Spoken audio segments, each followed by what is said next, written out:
नमस्कार, सुप्रभात। कैसे हैं आप लोग? आई थिंक बहुत अच्छे होंगे और बेहतरीन तरीके से हर पल अपने लक्ष्य को रचते होंगे।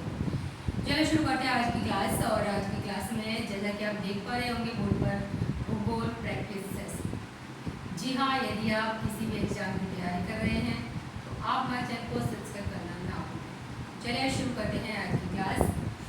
सबसे पहला क्वेश्चन है यहाँ पर कि निम्नलिखित में सौर परिवार के पिंडों के बढ़ते घनत्व के अनुसार कौन सा क्रम सही है? तो यहाँ पर क्रम की बात की गई है। अब हम यहाँ बात कर रहे हैं, सबसे पहले हमें पता होना चाहिए कि आकार के अनुसार किस प्रकार से क्रम होता है। सबसे पहले आता है बृहस्पति।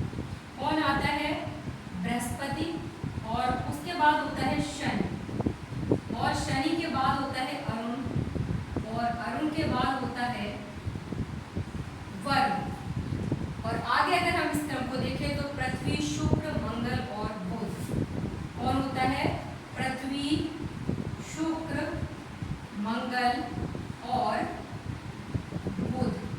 तो इस प्रकार ये क्रम होता है और ये क्रम होता है घटते क्रम में। कैसा है ये क्रम? घटते क्रम में, आकार के अनुसार। अब यहाँ पर हम अगर दूसरी बात करें तो दूसरा है घनत्व के अनुसार।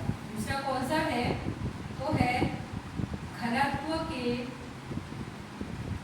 अनुसार। अब घनत्व की बात करते हैं तो घनत्व में सबसे पहले कौन आता है? उसमें आपका शनि, अरुण, बृहस्पति, ये बढ़ते हुए क्रम में है। शनि, अरुण, और उसके बाद आता है आपका बृहस्पति, और बृहस्पति के बाद आता है वरुण, मंगल, शुक्र, वरुण, मंगल, शुक्र, और शुक्र के बाद आता है पृथ्वी, फिर बुध। पृथ्वी और बुध, ये आपके बढ़ते हुए क्रम में है। क्या है? बढ़ते क्रम में है। अब वहीं पर बात की हमने आकार और घनत्व की, और हमें इसमें दूरी के अनुसार भी पता होना चाहिए। तो दूरी के अनुसार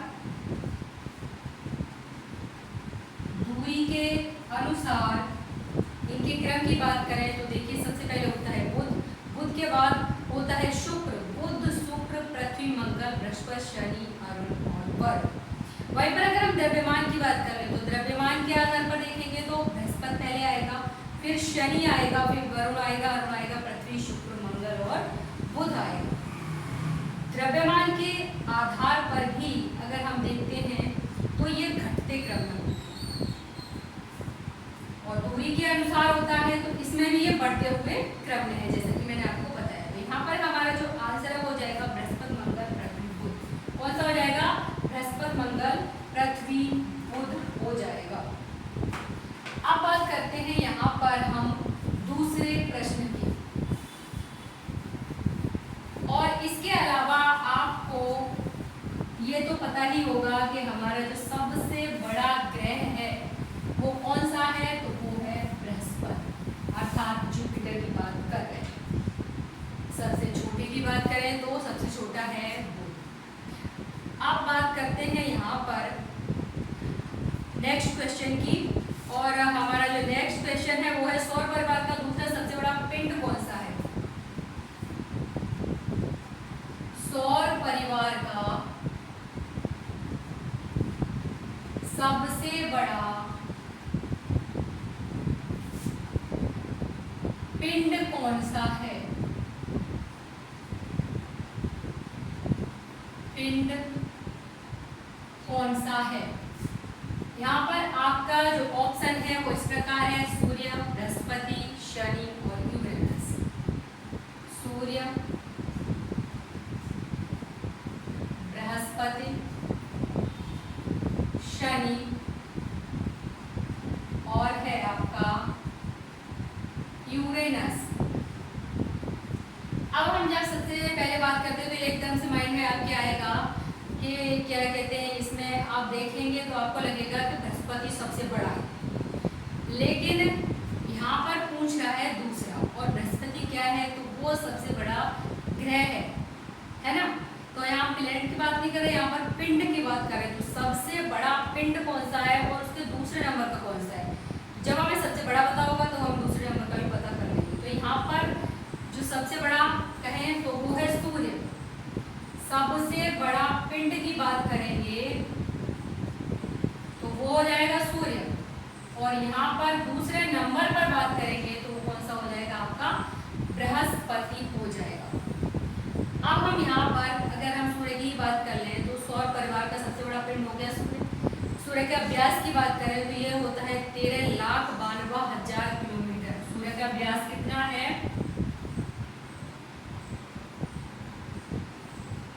13,92,000 वर्ग किलोमीटर।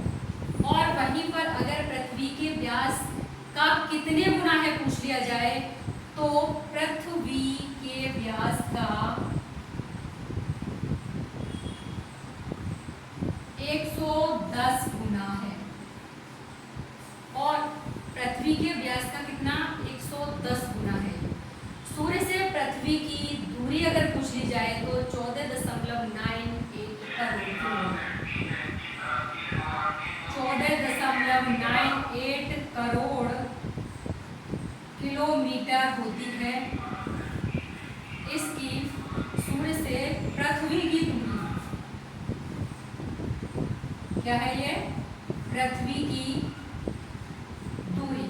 और वहीं पर अगर हम पृथ्वी के सतह की अगर हम सूर्य के सतह के तापमान की बात करते हैं तो कितना है, 6000 डिग्री सेंटीग्रेड। और अगर यही पूछ लिया जाए आपसे कि सूर्य की सतह का तापमान सौर कलंक के समय बताइए तो आप उसमें से 1500 माइनस कर दीजिए, अर्थात 6000 में से 1500 माइनस कर देंगे तो आपको बचेंगे 4500, यानी कि 4500 डिग्री सेंटीग्रेड हो जाएगा। बृहस्पति की बात करें तो सूर्य सौर परिवार का सबसे कहना चाहिए ग्रह कहें तो बड़ा और अगर पिंड कहें तो दूसरा। शनि की बात करें तो सूर्य की परिक्रमा में जो समय है उसकी बात कर लें तो वो है 29.4 वर्ष। और अरुण ग्रह है, इसे कहा जाता है लेटा हुआ ग्रह। क्या कहा जाता है अरुण को, लेटा हुआ ग्रह कहा जाता है। अब बात करेंगे नेक्स्ट क्वेश्चन की। नेक्स्ट क्वेश्चन है आपका इसमें जीपीएस के बारे में। किसके बारे में है, जीपीएस के बारे में। अर्थात जीपीएस में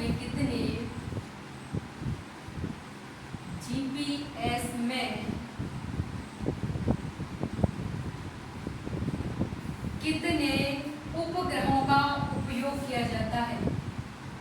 उपग्रहों का उपयोग किया जाता है। इसमें दे रखे हैं ऑप्शन 28, 24, 26, 30। 28, 24, 26 और 30। सबसे पहले अगर हम जीपीएस की बात कर रहे हैं तो यहाँ पर जीपीएस का फुल फॉर्म बता होना चाहिए, अर्थात ग्लोबल पोजिशनिंग सिस्टम।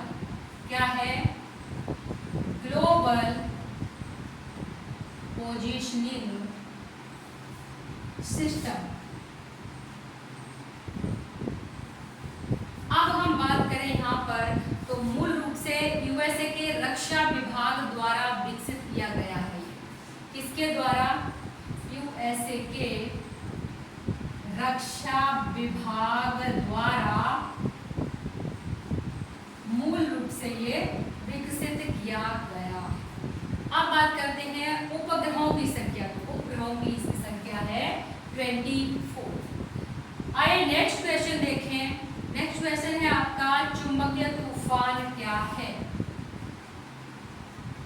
चुंबकीय तूफान क्या है। सबसे पहला, खगोलीय पिंडों के चुंबकीय क्षेत्रों में गड़बड़ी। खगोलीय पिंडों के चुंबकीय क्षेत्रों में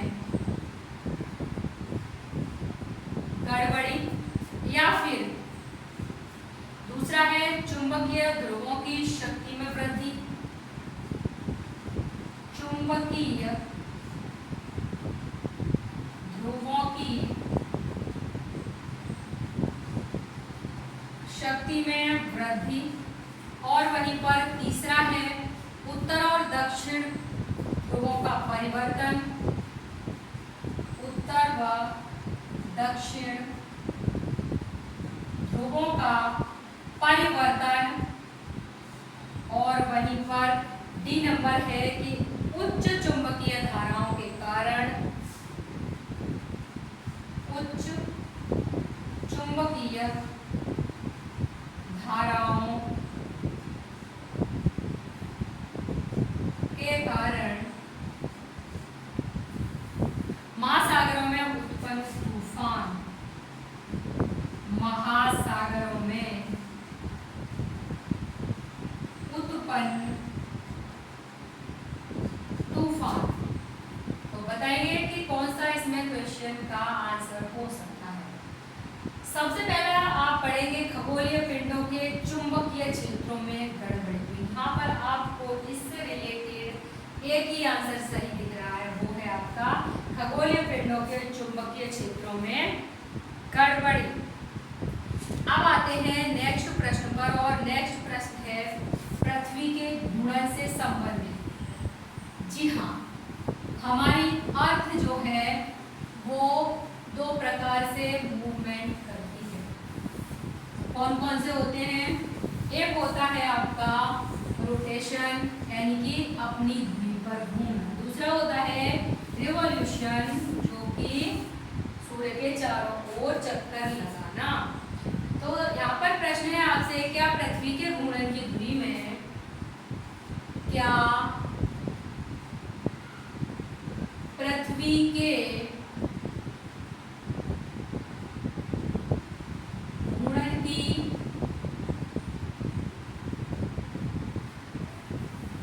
धुरी में झुकाव पृथ्वी की सतह पर विकिरण की धुरी में झुकाव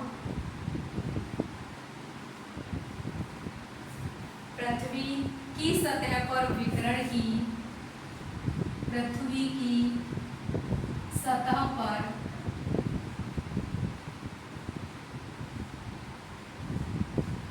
विकिरण की मात्रा को प्रभावित करता है, मात्रा को प्रभावित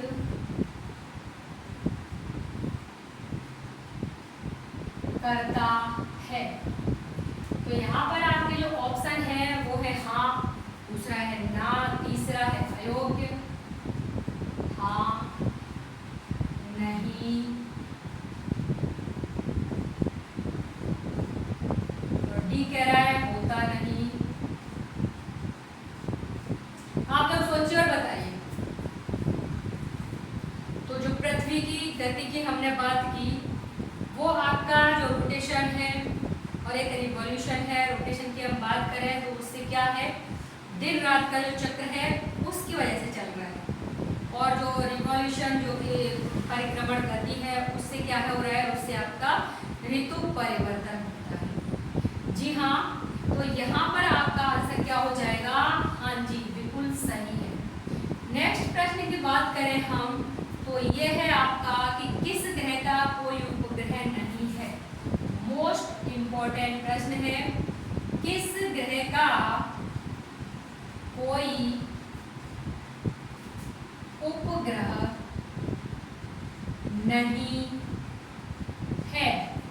तो यहाँ पर आपके जो ऑप्शन है वो है मंगल, शुक्र, अरुण, वरुण। मंगल है, शुक्र है, अरुण है और आपका वरुण है। देखिए, उपग्रह की बात करें तो जो सौर मंडल में हमारे 8 ग्रह हैं, उनमें से केवल 2 ग्रह ऐसे हैं जिनके की उपग्रह नहीं है। और वो ग्रह कौन से हैं? तो वो ग्रह हैं आपके बुध और शुक्र। आंसर तो आपका हो गया शुक्र ग्रह। अगर हम शुक्र ग्रह के बारे में बात करते हैं तो पृथ्वी का निकटतम, सबसे पहली बात कौन सा है ये, पृथ्वी का निकटतम पूछ ले तो आप बताएंगे शुक्र ग्रह पृथ्वी का निकटतम है। अगर पूछ ले चमकीला ग्रह तो चमकीला ग्रह कौन सा है, वो भी आपका शुक्र ग्रह है। अगर आपसे पूछ लिया जाए कि गर्म ग्रह, तो ये गर्म ग्रह की श्रेणी में आता है। अब हम बात करते हैं मंगल ग्रह की। मंगल को लाल ग्रह कहा जाता है। क्या कहा जाता है, लाल ग्रह कहा जाता है मंगल। और वहीं पर अगर अरुण ग्रह की बात करें तो हरे रंग का दिखाई देता है। कैसा दिखाई देता है, हरे रंग का दिखाई देता है। अब बात आती है यहाँ पर वरुण ग्रह की, तो ये सर्वाधिक ठंडा ग्रह है। कैसा ग्रह है ये आपका सर्वाधिक ठंडा ग्रह है। अब बात करते हैं नेक्स्ट क्वेश्चन की, और उससे पहले आपने अगर चैनल पर विजिट किया होगा तो आपने एक ग्रह से संबंधित केवल मैंने शायद 5 मिनट की एक वीडियो बनाई है, और उस वीडियो में इनके सारे की सारी विशेषताएं जो भी है वो मैंने दिखाई है। तो आप उसे जाकर एक बार जरूर पढ़ लें, जिससे आपको जो भी ग्रह है उनसे रिलेटेड क्वेश्चंस के बारे में अच्छी तरह से जानकारी हो जाएगी। तो अब है हमारा नेक्स्ट क्वेश्चन, और वो है फिलामेंट शब्द का प्रयोग किया गया था। क्या है ये है फिलामेंट शब्द का प्रयोग। फिलामेंट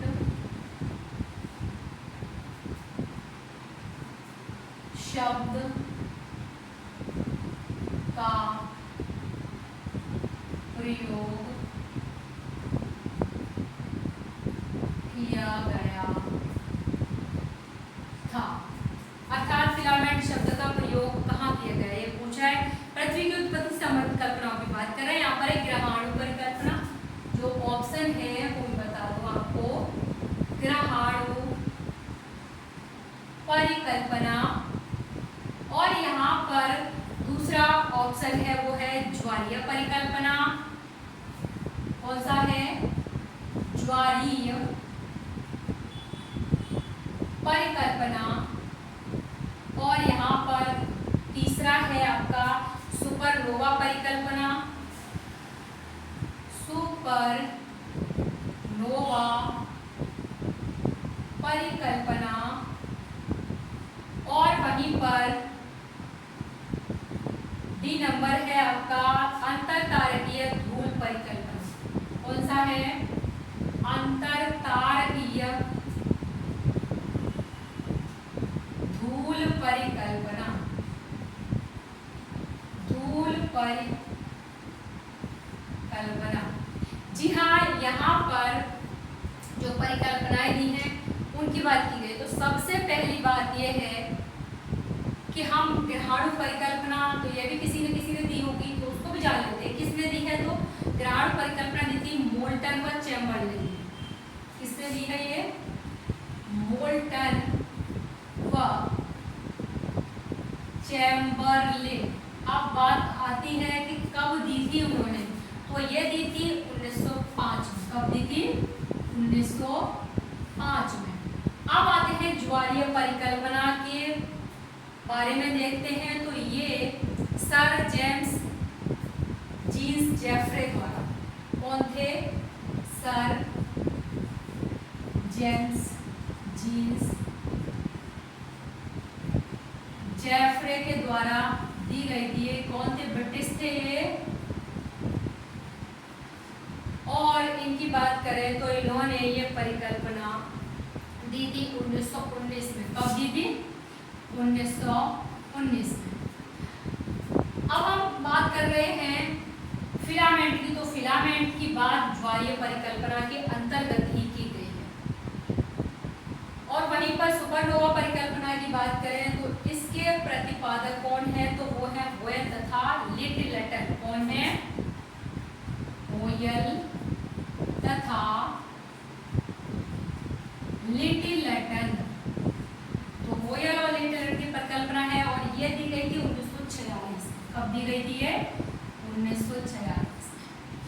वहीं पर बात करें अंतर तारकीय धूल परिकल्पना की, तो ये है ओटो श्रीमंट की, किनकी है, ओटो श्रीमंट की है। और इसमें अगर बात करें कि ये कब, तो 1943, कब, 1943 में दी गई।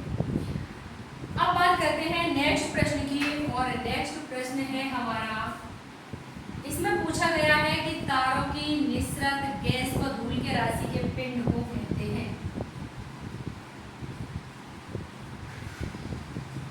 निःसृत गैस व धूल के राशि के पिंड को कहते हैं पिंड को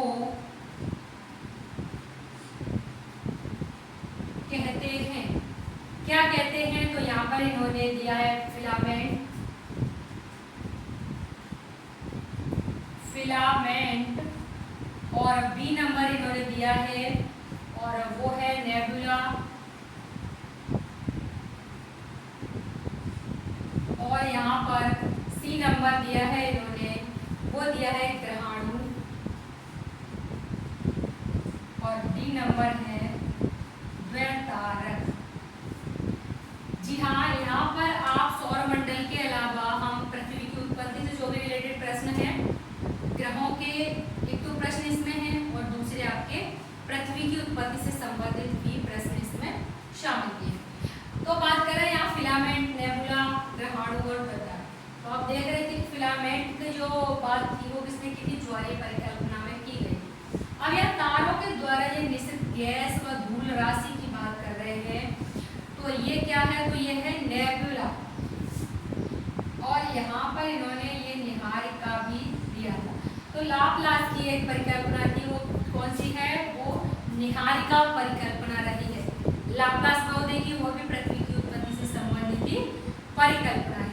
तो यहाँ फिलामेंट की बात किसने की, जैसा कि आपने देखा कि सर जेम्स जेफरे ने की थी, और वहीं पर ग्रहाणु की बात करें तो चैम्बरलेन ने की थी। ग्रहाणु कौन था, तो वो थे चैम्बरलेन, तो चैम्बरलेन की ग्रहाणु परिकल्पना हो गई।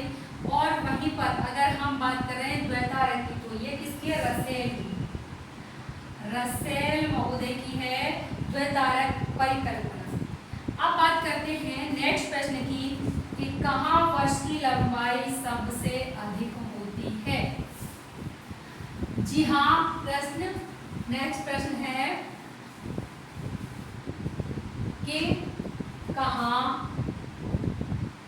वर्ष की लंबाई, वर्ष की लंबाई सबसे अधिक होती है, सबसे अधिक होती है। यहाँ पर आपके ऑप्शन है बुध, बृहस्पति, पृथ्वी और प्लूटो। कौन से हैं, बुध, बृहस्पति और है आपका पृथ्वी, और नेक्स्ट है प्लूटो। यानी कि इन ग्रहों के बारे में बताओ कि कहाँ सबसे अधिक होती है। तो देखिए यहाँ पर हम बात करें तो सबसे अधिक जो लंबाई है वो लास्ट वाला जो ग्रह है उस पर ही होगी। अब यहाँ प्लूटो दिया है इन्होंने, जो कि ये पहले का प्रश्न रहा होगा, तो यहाँ पर तो आपका यही वाला आंसर हो जाएगा। अब हम यहाँ बुध की बात करें, क्योंकि अब आपके केवल बुध, शुक्र, पृथ्वी, मंगल, बृहस्पति, शनि, अरुण, वरुण और जो प्लूटो यम था जो बाद वाला ग्रह, नवा ग्रह, उसको 2006 में इस श्रेणी से अलग कर दिया है, यानी कि उसको हटा दिया है, तो वो अब यहाँ पर नहीं है। तो अब ये तो पहले का प्रश्न हो रहा होगा। अब बात करें हम, तो यहाँ पर बुध की बात करें कितने दिन, तो बुध केवल 88 दिन, और बृहस्पति की बात करें तो बृहस्पति 12 वर्ष के बराबर, कितना, 12 होंगे बराबर। और अगर हम पृथ्वी की बात करते हैं तो ये कितना है इसका, तो इसका तो आप जानते होंगे 365 दिन।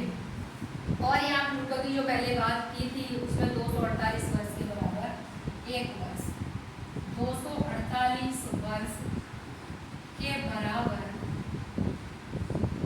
एक वर्ष, इसलिए इसकी ज्यादा थी। लेकिन अब ये ऑप्शन में नहीं आएगा, तो ऐसा कोई प्रश्न बनने वाला नहीं है। लेकिन बाकी का जो हमने 3 के बारे में था वो हमने देखा। अब बात करते हैं यहाँ पर नेक्स्ट प्रश्न की, और नेक्स्ट है सूर्य का सबसे नजदीकी ग्रह कौन सा है। जी हाँ, सूर्य का सबसे नजदीकी ग्रह कौन सा है। तो यहाँ पर कौन सा सबसे नजदीक है, तो यहाँ पर है आपके शुक्र, बुध, बृहस्पति, मंगल। शुक्र, बुध, बृहस्पति और आपके मंगल। अब बात करें अगर हम, तो ये है हमारा सूर्य। तो यहाँ से अगर हम देखेंगे दूरी के क्रम में इधर, तो आपका ये जाएगा, यहाँ पर है बुध, शुक्र, पृथ्वी, मंगल, बृहस्पति, शनि, बुध, शुक्र, पृथ्वी, मंगल, बृहस्पति, शनि, अरुण, और आपका पूछ रहा है सूर्य के सबसे नजदीक। तो देखिए सूर्य के सबसे नजदीक कौन सा है, तो वो हो जाएगा आपका बुध ग्रह। अब बात करें अगर हम बुध ग्रह की, तो इसका जो चक्कर है वो कितने दिन में पूरा होता है, तो वो 88 दिन में पूरा होता है, जैसा कि हम पहले भी बोल चुके। खगोलविदों के अनुसार नेक्स्ट प्रश्न है आपका, खगोलविदों के अनुसार, खगोलविदों के अनुसार ब्रह्मांड में आकाश गंगाओं की, ब्रह्मांड में आकाश गंगाओं की कुल लगभग संख्या कितनी है। कुल लगभग संख्या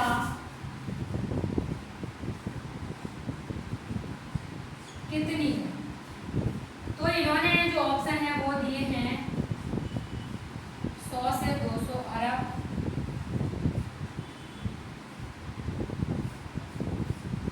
और यहाँ पर आपका दूसरा ऑप्शन है 250 से 300 अरब, और नेक्स्ट है आपका 300 से 350 अरब, और आपका चौथा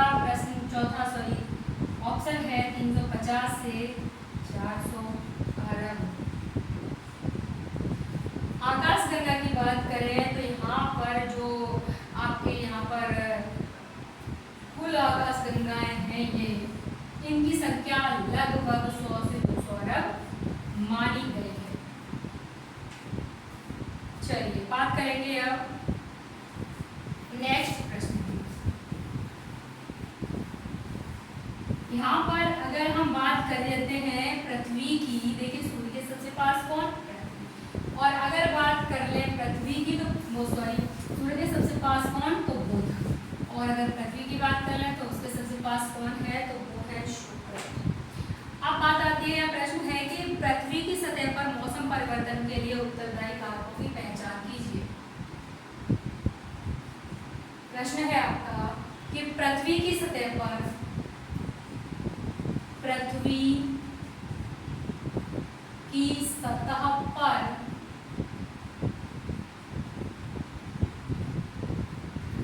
मौसम परिवर्तन के लिए उत्तरदायी, मौसम परिवर्तन के लिए उत्तरदायी कारकों की पहचान कीजिए। तो यहाँ पर इन्होंने जो ऑप्शन है इन्होंने दिया कि पृथ्वी का घूर्णन, पृथ्वी का घूर्णन, और दूसरा इन्होंने दिया कि पृथ्वी का परिक्रमण, पृथ्वी का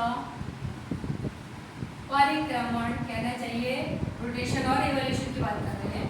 पृथ्वी का अपनी धुरी पर झुकाव, पृथ्वी का अपनी धुरी पर झुकाव, हमारी पृथ्वी 23.5 डिग्री अपनी धुरी पर झुकी हुई है। सूर्य का घूर्णन, और इन्होंने कहा सूर्य का घूर्णन। तो यहाँ पर इन्होंने ये ऑप्शन दिए। अब यहाँ इन्होंने कहा कि पहला सही है, दूसरा सही है, यानी कि उसमें इन्होंने ऑप्शन दिए कि पहला और तीसरा। दूसरे में कहा कि दूसरा और तीसरा, और इन्होंने नेक्स्ट नंबर में बोला कि पहला और दूसरा, और आपका दूसरा और चौथा। अब आप बताइए कि इनमें से कौन सा सही है। ये जो 4 ऑप्शन है इनमें बताइए कौन सा सही है मौसम परिवर्तन के लिए। तो सबसे पहली बात हमने की यहाँ पर आपकी, अगर हम चंद्रमा की बात करें यहाँ पर, तो दीर्घ वृत्ताकार पथ में पृथ्वी की परिक्रमा करता है। जब चंद्रमा पृथ्वी के सबसे ज्यादा निकट होता है तो उसे क्या कहते हैं, ऐसे भी कई प्रश्न उठेंगे यहाँ पर। लेकिन उससे पहले यहाँ पर बात की तो परिक्रमण की बात की हमने, जिससे क्या होता है मौसम परिवर्तन होता है। और परिक्रमण के अलावा घूर्णन है, तो घूर्णन से क्या दिन और रात होते हैं। एक ऑप्शन आपको मिल गया था पृथ्वी का परिक्रमण। दूसरे की बात करें तो जो हमारी पृथ्वी अपनी धुरी पर झुकी हुई है, ये दोनों ऑप्शन इसके सही है, अर्थात दूसरा और तीसरा। ये ऑप्शन आपका हो जाएगा यहाँ पे आंसर बी नंबर। अब बात कर रहे हैं जो हमारी पृथ्वी है और उसका जो चंद्रमा, उसके चारों तरफ जो चक्कर लगा रहा है हमारी पृथ्वी का जो उपग्रह है। तो यहाँ पर कहा गया कि जब दीर्घवृत्ताकार पथ में पृथ्वी की परिक्रमा करता है और चंद्रमा पृथ्वी के सबसे ज्यादा निकट होता है, तो इसे क्या कहते हैं, क्या कहते हैं, सबसे ज्यादा निकट होता है तो उसे कहते हैं पेरोजी। क्या कहते हैं, पेरोजी। और चंद्रमा की पृथ्वी से सबसे दूरी की जो अवस्था है वो कहलाती है एपोजी।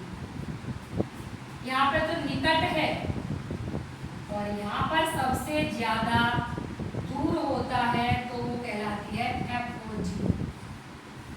तो ये पेरोजी और एपोजी दो स्थितियां होती हैं और इसे आप कहते हैं उपभू और अपभू। उ का मतलब आप ये समझ लो कि उसे आपको कम समय लगा बनाने में और अ में ज्यादा लगा, तो ये तो हो गई निकट की अवस्था और ये हो गई दूर की अवस्था। अगर आप ऐसे समझ लेंगे तो इसे आप कभी नहीं भूलेंगे। तो ये वाला प्रश्न कुछ ऐसे रहा। अब बात करते हैं हम नेक्स्ट प्रश्न की, और आपका नेक्स्ट प्रश्न है कि विश्व की लगभग 50% जनसंख्या, विश्व की लगभग 50% जनसंख्या किस अक्षांश के बीच केंद्रित है, किस अक्षांश के बीच केंद्रित है। जी हाँ, यहाँ पर इन्होंने जो ऑप्शन दिए हैं वो दिए हैं 5 डिग्री नॉर्थ से 20 डिग्री नॉर्थ और ऑप्शन है 20 डिग्री नॉर्थ से 40 डिग्री नॉर्थ, नॉर्थ से 40 डिग्री नॉर्थ और आपका 40 डिग्री नॉर्थ से 60 डिग्री नॉर्थ, नॉर्थ से 60 डिग्री नॉर्थ और है नेक्स्ट आपका ऑप्शन वो है 20 डिग्री साउथ से 40 डिग्री नॉर्थ।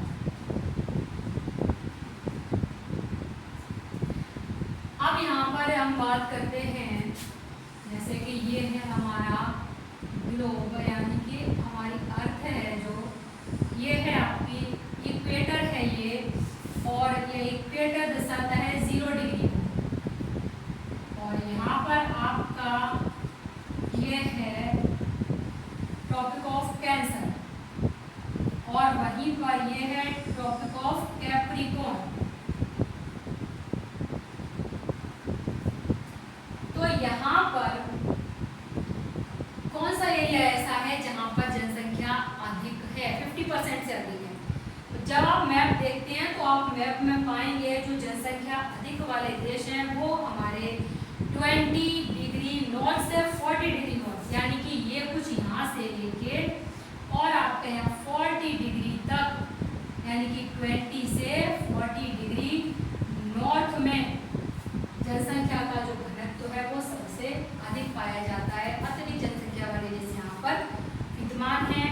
और अगर बात कर लेते हैं यहाँ पर तो मकाओ जो कि चीन में है, Monaco, Singapore, Hong Kong, Bahrain, Maldives, Malta, ये सारे के सारे जो देश हैं वो इसी पेटी के अंतर्गत आते हैं। अब बात करते हैं यहाँ पर नेक्स्ट प्रश्न की, और नेक्स्ट प्रश्न है कुछ ऐसे 40 नंबर और ये है आपका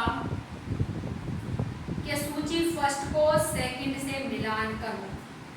ये है आपकी सूची, ये फर्स्ट को सेकंड से मिलान करो। यहाँ पर दे रखे हैं इसमें उपनाम और ग्रह, क्या दे रखे हैं, उपनाम दे रखे हैं और ग्रह दे रखे हैं। तो उपनाम में आपका है हरा ग्रह, किसे कहते हैं, हरा ग्रह। दूसरा है छल्लेदार ग्रह, छल्लेदार ग्रह।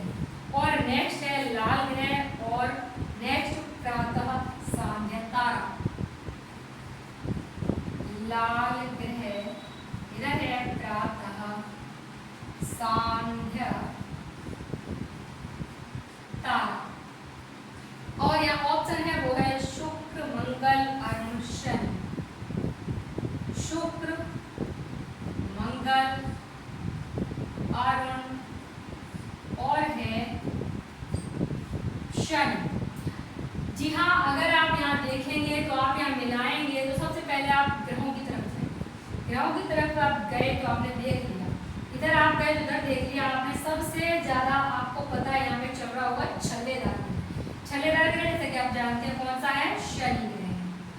अब आप दूसरा एक लाल ग्रह दिख रहा है, वो भी आप जानते ही हैं कि वो कौन सा है, वो है आपका मार्स यानी मंगल ग्रह। प्रातः सांध्य तारा, इसको तो आप बहुत अच्छी तरह पहचानते हैं, ये चमकीला तारा, और ये है आपका शुक्र ग्रह। हरे ग्रह की बात करें तो अब एक ही बचा है और वो बचा है अरुण ग्रह। तो इस प्रकार से आप इस सूची का मिलान कर सकते हैं। अब बात करेंगे या एक और प्रश्न की, और वह प्रश्न है आपका 15 नंबर का। और 15 नंबर का प्रश्न है कि दो पूर्णिमाओं के बीच अंतराल होता है लगभग, दो पूर्णिमाओं के बीच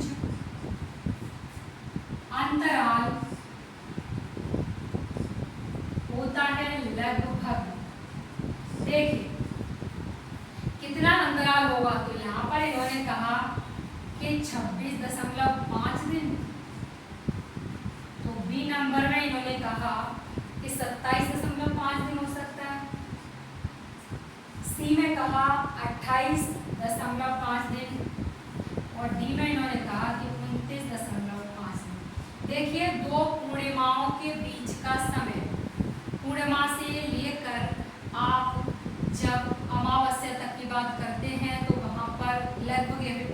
होता है, फिर 15 डे होते हैं। तो ऐसे करके पूर्णिमा से पूर्णिमा तक आप जब सोचेंगे तो आपको पता चलेगा यहाँ पर कि ये 1 महीने का काम है ना, 1 महीना हो जाता है यहाँ पर। तो पूर्णिमा से लेके और दूसरी पूर्णिमा तक 1 महीना हो जाता है। तो यहाँ पर सबसे ज़्यादा नजदीक कौन सा ऑप्शन आ रहा है आपके पास, वो आ रहा है आपका डी नंबर 29.5। यहाँ पे लगभग इस पर पहुँच चुका है। तो हमारा क्वेश्चन का आंसर तो यही हो जाएगा। जी हाँ, पूर्णिमा को बात करें हम तो पूर्णिमा को कौन सा ग्रहण होगा, स्वाभाविक है कि पूर्णिमा को कौन सा ग्रहण होगा, चंद्र ग्रहण ही होगा। क्योंकि पूर्णिमा को जो चंद्रमा है वो पूरा गोलाकार दिखाई देता है और अगर उस पर ग्रहण लगता है तो हमें साफ पता चल जाता है। और ये प्रत्येक पूर्णिमा को नहीं होता, पूर्णिमा के दिन होता तो है लेकिन प्रत्येक पूर्णिमा को नहीं होता। पृथ्वी और चंद्रमा, पृथ्वी और चंद्रमा की अगर बात करें यहाँ पर तो ये दोनों ही क्या है, अपने कक्षा तल पर। चंद्रमा की बात करते हैं तो चंद्रमा भी क्या है, झुका हुआ है। कितना झुका हुआ है, 5 डिग्री। और इस चंद्रमा के झुकाव के कारण ही हर एक पूर्णिमा को चंद्र ग्रहण नहीं होता है, ये बात आप समझ लीजिए। और जो पूर्णिमा की अवस्था है उसको एक और नाम से जानते हैं, वो नाम है वियुक्ति। किस नाम से जानते हैं, वियुक्ति। तो ये हैं आज के प्रश्न जिनके बारे में हमने बात की।